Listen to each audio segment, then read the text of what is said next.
오늘 아침 하나님께서 우리에게 주시는 말씀은 사무엘상 7장 5절로 9절까지의 말씀입니다. 사무엘상 7장 5절로 9절 말씀, 우리 같은 마음으로 함께 봉독토록 합니다. 사무엘이 이르되 온 이스라엘은 미스바로 모이라. 내가 너희를 위하여 여호와께 기도하리라 하매 그들이 미스바에 모여 물을 길어 여호와 앞에 붓고 그날 종일 금식하고 거기에서 이르되 우리가 여호와께 범죄하였나이다 하니라. 사무엘이 미스바에서 이스라엘 자손을 다스리니라. 이스라엘 자손이 미스바에 모였다 함을 블레셋 사람이 듣고 그들의 방백들이 이스라엘을 치러 올라온지라. 이스라엘 자손들이 듣고 블레셋 사람들을 두려워하여 이스라엘 자손이 사무엘에게 이르되 당신은 우리를 위하여 우리 하나님 여호와께 쉬지 말고 부르짖어 우리를 블레셋 사람들의 손에서 구원하시게 하소서 하니 사무엘이 젖 먹는 어린 양 하나를 가져다가 온전한 번제를 여호와께 드리고 이스라엘을 위하여 여호와께 부르짖음에 여호와께서 응답하셨더라. 아멘. 오늘은 날마다 성경 사무엘상 7장입니다. 우리가 이 사무엘상 7장을 살펴보면 우리가 어떤 문제를 만나고 어려움을 당할 때에 어떻게 신앙적으로 해결해야 되느냐 하는 것을 명확하게 보게 됩니다. 라틴어로 아드 폰테스라는 말이 있습니다. 이 아드라는 말은 어디로 이런 뜻이고요. 폰테스라고 이야기할 때는 이 샘물, 때때로는 어떤 것의 근원이다 이런 뜻을 가지고 있어요.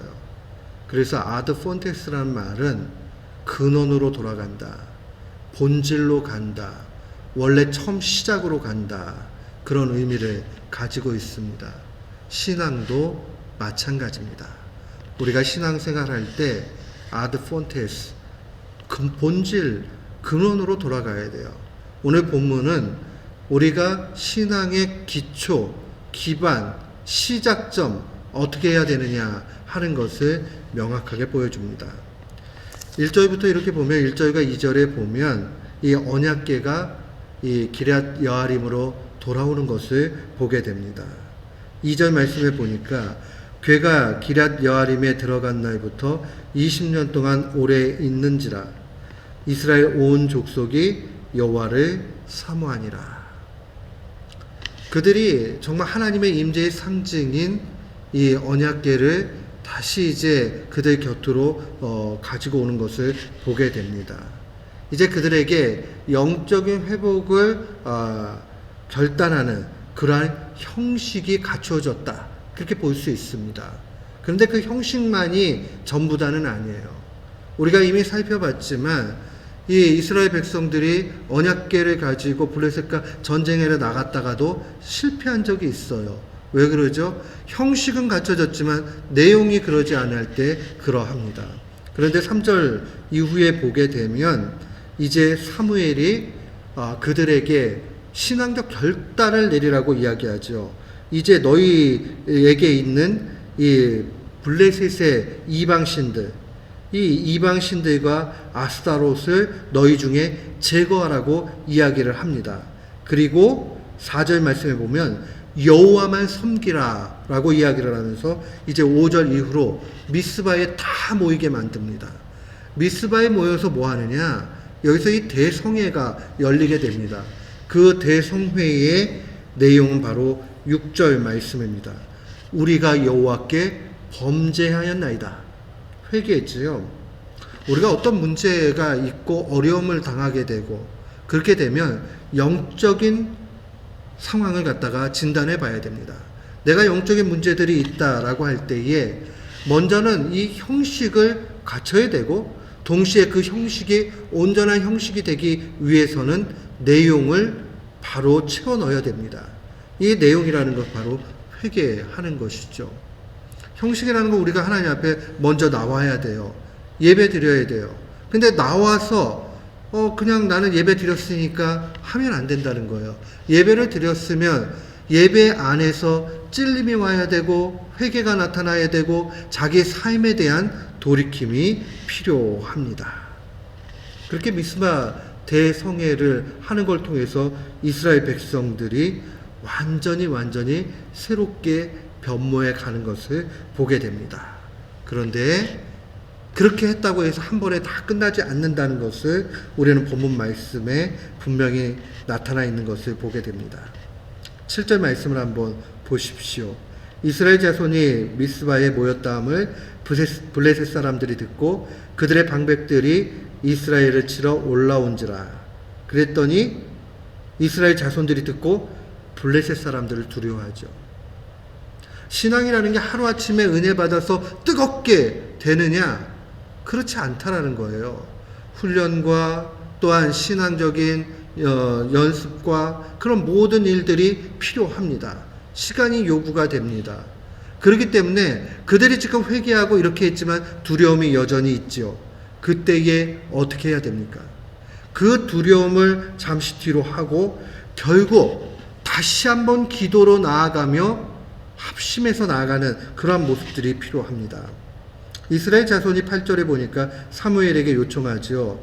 당신은 우리를 위하여 우리 하나님 여호와께 쉬지 말고 부르짖어 달라라고 그렇게 요청을 합니다.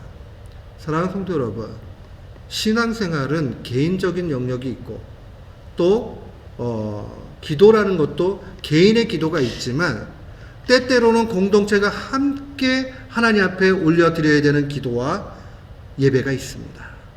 여러분, 그렇기 때문에 신앙생활은 도 닦는 것과는 굉장히 달라요.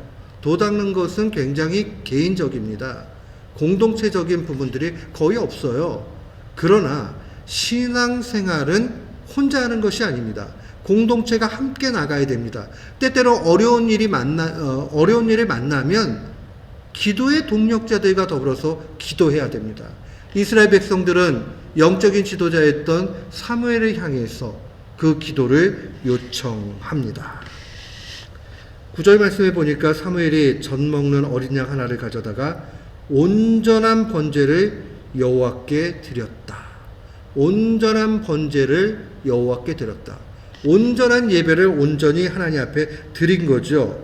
그리고 이스라엘 위에서 여호와 하나님께 간구를 합니다. 지금 이 9절에 와서는 사무엘이 형식과 내용을 어떻게 바로 해서 하나님 앞에 올려드리냐 하는 것을 명확하게 보여줍니다. 사랑하는 성도 여러분, 그러고 나니까 이들에게 엄청난 일이 나타나게 되죠. 10절 말씀 보십시오. 사무엘이 번제 드릴 때에 블레셋 사람이 이스라엘과 싸우려고 가까이 오매 그날에 여호와께서 블레셋 사람에게 큰 우레를 발하셨다. 전쟁이 일어났는데 그들은 싸움 한번 하지 않았어요. 우리가 잘 알지만 블레셋은 이 팔레스틴이라는 말이 블레셋이죠. 그들은 전쟁에 능한 족속입니다. 거인족입니다. 무기를 잘 만들었어요. 당시에 주변 국가가 청동기를 사용하고 있을 때 이들은 이미 철기를 사용을 했습니다. 무기에서 게임이 안 돼요. 그러나 하나님께서 우레를 내리셔서 그들을 진멸시키십니다. 신앙생활이 바로 여기에 있습니다. 우리는 뭐가 부족해요, 문제가 생겨요 하면 아드 폰테스 이걸 놓쳐버릴 때가 너무 많이 있어요. 그러다 보니까 우왕좌왕하면서 내가 해결하려고 그러면 실패할 수밖에 없습니다. 먼저는 본질로 들어와서 우리의 형식들을 하나님 앞에 바로 갖추고 또 우리가 내용적으로 회개할 것과 간구할 것들을 하나님 앞에 믿고 맡기면서 나아갈 그러한 믿음이 필요합니다.